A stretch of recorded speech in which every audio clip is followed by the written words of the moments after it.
طيب بسم الله الرحمن الرحيم الحمد لله حمدا كثيرا طيبا مباركا فيه مباركا عليه كما يحب ربنا ويرضاه ونصلي ونسلم على سيدنا محمد وعلى آله وأصحابه أجمعين أما بعد فاللهم انفعنا بما علمتنا وعلمنا ما ينفعنا وزدنا علما يا رب العالمين. إخواني في الدين عزني الله وإياكم جميعا. نواصل درسنا أصول الفقه من كتاب كشف الساتر وهو شرح لغوامض روضة الناظر، ونحن الآن في صفحة 19. ندخل المبدأ الثاني. نحن الآن ما زلنا في المبادئ العشرة من علم أصول الفقه، وندخل الآن المبدأ الثاني. أخذنا المبدأ الأول وهو الحد أو تعريف علم أصول الفقه، وكذلك تكلمنا أيضا عن مقارنة بين تعريفي علم أصول الفقه. الآن موضوع علم أصول الفقه. المراد بموضوع العلم هو الشيء الذي يبحث في ذلك العلم عن أحواله العارضة لذاته. Kalau kita sebutkan istilah maudu, apa yang dimaksud dengan maudu itu? Maudu suatu ilmu. Ya. Ketika kita mengatakan maudu ilmi usulul fiqh, ya, yang dimaksud dengan maudu suatu ilmu adalah sesuatu yang dibahas di dalam ilmu itu. An ahwalihil aridah lidzatihi. Kita membahas sesuatu yang merupakan hal-hal yang berada di luar sesuatu itu, hal-hal yang melingkupinya. An ahwalihi al-aridah lidzatihi, yang mana kondisi-kondisi itu berkaitan dengan sesuatu yang dibahas ini. Jadi kalau kita bahas tema, itu pembahasannya luas, berarti gambaran besar. Walikulli mawdu'in min mawdu'atil ulumi masailu yubhasu anha fi. Dan di bawah maudu itu ada namanya masail. Jadi kalau antum menyusun skripsi misalkan dalam bahasa Arab, ya, maka pembahasan pertama dalam bab itu adalah maudu. Ya. Kemudian di bawah maudu nanti antum bikin masail. Kalau kita nyusun skripsi kan pertama kali kita nyusun daftar isinya, ya. Maka jadikan maudu itu sebagai bagian yang paling besar. Di bawahnya nanti adalah cabang-cabangnya semisal masail, kemudian nanti al-mabahas dan seterusnya. Baik. Jadi istilah al-maudu ini juga disebut dengan istilah al-mabahas. Nanti al-mabahasul awal bimana al-maudu'ul awal. Ya. Baik. Fama maudu'u ilmi usulul fiqh wa ma hiya masailuhu allati yabhathuha al-usuliyyu fi. Sekarang apa maudu ilmu usul fikih dan permasalahan apa saja yang dibahas dalam ilmu usul fikih? Ya. Ilmu usulul fiqh maudu'uhu ar-ra'isi. Jadi maudu secara globalnya, ra'isi bermakna al-asasi, al-ijmali, al-adillatul musilatu ilal fiqhi minal kitabi was sunnah wal ijma'i wal qiyasi wa nahwiha. Jadi kalau kita bahas usul fikih itu kita bahas al-adillah, kita bahas dalil, tapi dalil secara ijmalan sebagaimana yang ada di pengertian kemarin. Wal ahkamul lati yumkinu an tastanbita min hadhil adillah kal ijabi wat tahrimi wa ghairiha wa ghairihima thumma kaifiyatul istidlal bitilkal adillah ala tilkal ahkam ay turuqul istidlali wal istinbat. Setelah kita mempelajari al-adillah, ya, hal selanjutnya yang kita pelajari apa? Al-ahkam. Ya, apa hukum-hukum yang kita ambil dari dalil-dalil tadi. Kemudian setelah kita mempelajari al-ahkam, selanjutnya kita masuk ke kaifiyatul istidlal wal istinbat atau turuqul istidlal. Ya, ini namanya turuqul istidlal. Jadi kita mempelajari 3 poin ini, ya, yang ada dalam pengertian usul fikih kemarin. Kita belajar tentang adillah, tentang ahkam, dan tentang turuqul istidlal. Wa ma'rifatu hadhil asya'i wa ma yu'radu likullin minha ka ma'rifati hujjiyatil kitabi was sunnah wal ijma'i wal qiyasi wa ghairiha. 3 hal ini adalah hal yang primer istilahnya. Namun ada hal-hal yang sekunder sifatnya.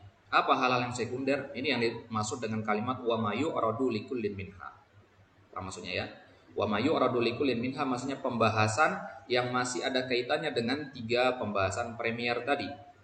Ya, 3 pembahasan primer. Kama ma'rifati hujjiyatil kitabi was sunnati wal ijma'i wal qiyasi wa ghairiha. Misalkan kita mempelajari tentang hujjiyahnya, ya, kehujjahan dari Alkitab was sunnah, ya, kenapa kita berhujjah dengan Alkitab atau dengan As-Sunnah, dan mana yang lebih dikedepankan, Alkitab atau Sunnah, dan seterusnya. Ini namanya pembahasan sekunder dari 3 pembahasan utama tadi. Wa ma'rifatu ma yuqaddamu minal adillati wa ma yu'akhkhar. Kita mempelajari taqdimul adillah ba'duha an ba'din. Wa ma'rifatun nasikh wal mansukh wal mutlaq wal muqayyad wal mujmal wal mufassar wa dilalatul alfaz kal amri wan nahyi thumma tarjih bainal adillah wa ghairi dzalika. Hiya masailu hadzal ilmi wa huwal mabda'us tsalits min mabadi'il ulum. Itulah dia permasalahan-permasalahan secara global yang akan dibahas dalam ilmu usul fikih. Wa amma mawdu'u ilmil fiqh wa huwa af'alul ibad min haitsu ta'alluqil ahkam syar'iyyati biha. Itu tadi maudu ilmu usulul fiqh. Sekarang maudu ilmu fikih. Ya, nanti kan kita lihat apa sih hubungan antara ilmu usul fikih dengan ilmu fikih. Ya, kalau dari sisi maudu, ilmu fikih itu mempelajari af'alul ibad, perbuatan-perbuatan hamba. Salat, puasa, zakat itu kan af'alul ibad, ya. Dari sisi mana yang dibahas? Dari sisi ta'alluqul ahkami syar'iyyati biha. Apa kaitan hukum-hukum syariat dengan perbuatan-perbuatan hamba? Manusia di kehidupannya kan melakukan banyak hal, banyak af'al. Nah, dari sekian banyak perbuatan itu ada hukum-hukum syariat di dalamnya. Minum dengan tangan kiri, ada hukum syariat yang berbicara masalah itu. Maka kalau kita membahas perbuatan hamba dari sisi boleh apa tidaknya, dari sisi halal apa haramnya, dari sisi mubah, mustahab dan seterusnya, itu berarti kita berada dalam ilmu fikih. Jadi fikih itu yang membahas tentang perbuatan hamba. Wa masailuhu ma'rifatu ahkamiha min wajibin wa haramin wa mustahabin wa makruhin wa mubah. Disebutkan dalam kitab Al-Kaukabul Munir itu bahwasanya ya, permasalahan-permasalahan dalam ilmu fikih, ya, atau tujuan kita belajar ilmu fikih itu apa? Untuk mengetahui hukum wajib, hukum haram, hukum mustahab, makruh, mubah. Ya, karena fikih itu kan temanya cuma satu sebenarnya, tentang apa hukum. Apa hukum ini, apa hukum itu, halalkah, bolehkah, tidak. Wal Qur'anul Karim was sunnatul al-mutahharatu wal ijma'us sahihu wal qiyas wa ghairuha adillatun ijmaliyah. Al-Quran, Sunnah, Ijma', Qiyas itu namanya dalil-dalil yang sifatnya ijmal. Fahya majalu bahsil usuli min haitsu isbatil ahkamil kulliyah laha kal wujubi wal hurmah wan nadbi wa ghairiha wa ma yattasilu biha min buhusin tata'allaqu biman hukima biha wal mahkumi alaihi biha wal ahkamil mahkumi fiha. Baik, ya. Jadi Al-Quran, Sunnah itu kan sumber dalil yang sifatnya ijmal. Nah, maka dalil-dalil yang sifatnya ijmal ini adalah pembahasan dalam ilmu usul, bukan dalam ilmu fikih. Karena ilmu fikih itu dalilnya spesifik, ya. Ya, ini dalilnya ini, nggak bisa dipakai untuk dalil yang lain. Tapi kalau dalam ilmu usul fikih, satu dalil, satu kaidah bisa diterapkan untuk banyak permasalahan.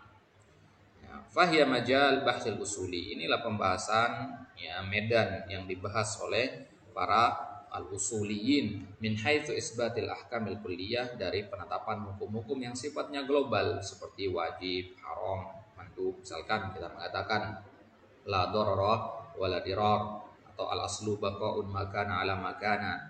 Ya, dari sini kan kita mengambil hukum, ya, hukum, ya, al-mubah. Ya, al aslu baqaun makana ala makana itu hukum mubah yang kita ambil di situ, atau al istishab. Maka dari kaidah tadi al aslu baqaun makan ala makan itu kita terapkan dalam banyak kasus. Ya, ada orang ke hutan mendapati air dalam genangan, di situ ada genangan air. Apa hukum dia thaharah dengan air tersebut?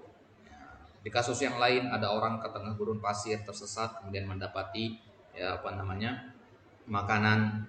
Ya, apakah boleh dia makan makanan tersebut? Nah, jadi banyak kasus bisa kita terapkan satu kaidah, satu dalil. Baik.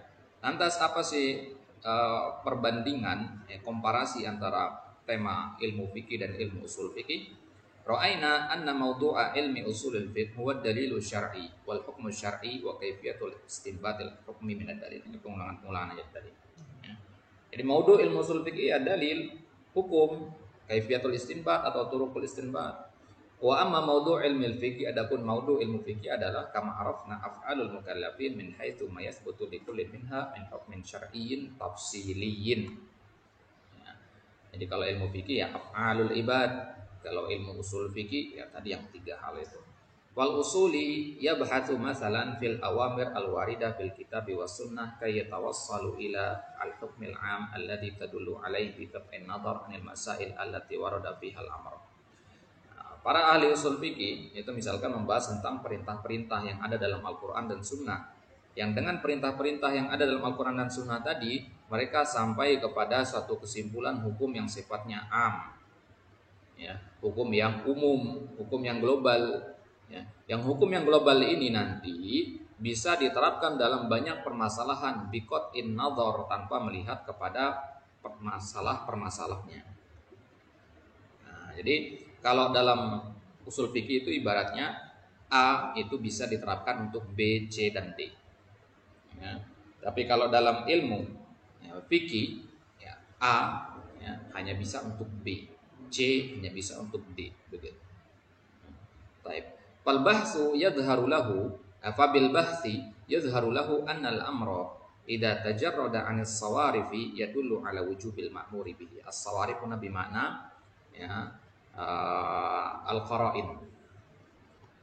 Maka dengan kita membahas ya, dalil membahas kaidah-kaidah ya, akan kita sampai kepada kesimpulan misalkan ya contohnya perintah yang ada dalam Al-Qur'an atau sunnah kalau dia tajarrada anil qara'in tidak ada qarinah yang memalingkannya as-sawarib minal al-qara'in yang memalingkan dari hukum wajib maka dia menunjukkan atas hukum wajib. Al-aslu al-amru lil wujub al-amru bi tajarrada 'anil qara'in fa huwa lil wujub fa yad'u qa'idatan taqul al-amrul mujarrad yadullu 'alal wujub qat'an. Nah itu akhirnya mereka menyimpulkan. Jadi kita bahas banyak dalil ini. Semua dalil perintah yang ada dalam Al-Qur'an dan Sunnah kita bahas semua. Kemudian kita lihat ya, kesamaan antar dalil yang banyak itu apa? Oh, kesamaannya ternyata kalau perintah itu tidak ada qara'innya, tidak ada sawaribnya, maka hukum asalnya menunjukkan makna ya, makna al-wujub qat'an.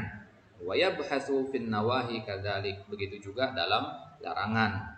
An-nahyu al-aslu fin nahyi at-tahrim wa fi siyagil umum wa ghairiha thumma yad'ul qa'idatal mulaimah.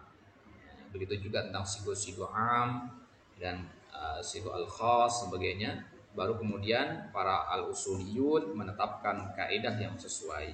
Wa ammal faqihu fa innahu idza arada ma'rifata hukmin minal ahkamil juz'iyyah akhadha hadhil qawaid al-usuliyah wa tabbaqaha al-adillatil juz'iyyah.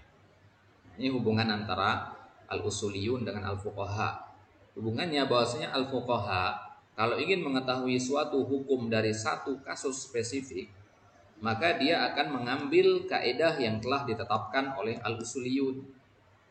Nah, jadi saling membutuhkan di sini. Ya, jadi al-usuliyun menyiapkan alatnya. Ya, kemudian al-fuqaha yang mengambil alat tadi dan mempraktekannya dalam kasus tertentu. Ya.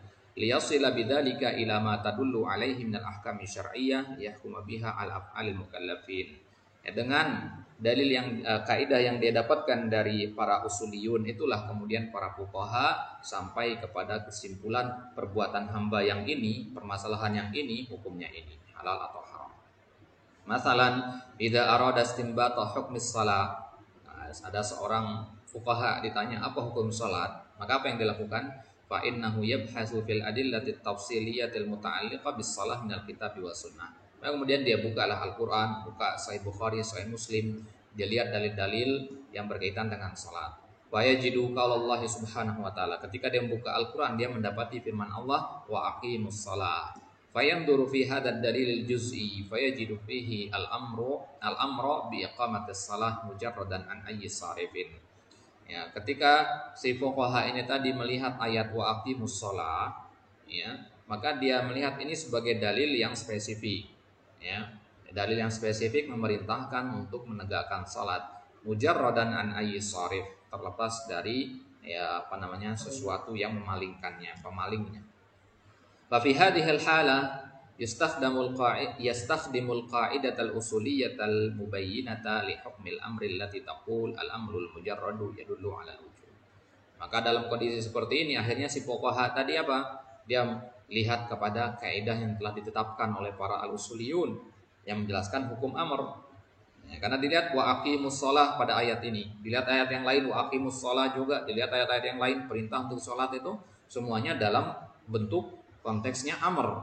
Ya, akhirnya dia bukalah ya, kitab-kitab usul fikih. Kitab-kitab usul fikih disebutkan ya, bahwasanya kaidah yang berkaitan dengan amr al-amrul mujarradu yadullu 'alal wujub. Fa yara anna lafdhu aqimu amrun mujarrad yadullu 'alal wujub qat'an fayahkumu hina idin 'ala sholati bil wujub. Nah, kemudian akhirnya setelah dia perhatikan aqimu ini adalah amrun mujarrad, tidak ada memalingkannya, ya, nggak ada kata illa wa aqimus sholata illa misalkan. Kalau ada kata illa kan ada sarifnya. Ini tidak ada. Ini mujarrad berarti. Nah, maka akhirnya dia simpulkan salat itu hukumnya wajib. Maka kemudian dia mengatakan as-salatu wajibatun wa dalilu qauluhu ta'ala wa aqimus sholawat kata. Ada misal. Oh yaqul aqimus shalah amrun mujarradun wal amrul mujarrad yadullu 'alal wujub fa bihasbil mukarrar yantiju aqimus sholata yadullu 'alal wujub. Atau ya fa bihasbil mukarrar, dihapusnya sesuatu yang al mukarrar. Apa yang mukarrar di situ? Amrun mujarrad. Ya, aqimus shalah ya itu perintah hanya sekali di dalam ayat ini tentunya. Ya, perintah sekali, tidak ada pengulangan. Ya, maka kalau tidak ada pengulangan, kesimpulannya bahwasanya ya amr di situ adalah lil wujub. Ya. Bagaimana kalau amr di takrir diulang-ulang? Dia tetap bermakna wujub tapi dia naik tingkat, ditakkid jadi. Ya, jadi kaidahnya adalah kalau pengulangan itu masuknya ke ranah takkid. Baik. Kemudian al-mabda'ur rabi al-ghayah min dirasati ilmi usul fiqh wa samaratuhu. Baik, wa hada sanakhudhuhu fil liqa'i al-qadim bismillah. Wallahu ta'ala alam wa sallallahu ala nabiyina Muhammad wa ala alihi wasallam.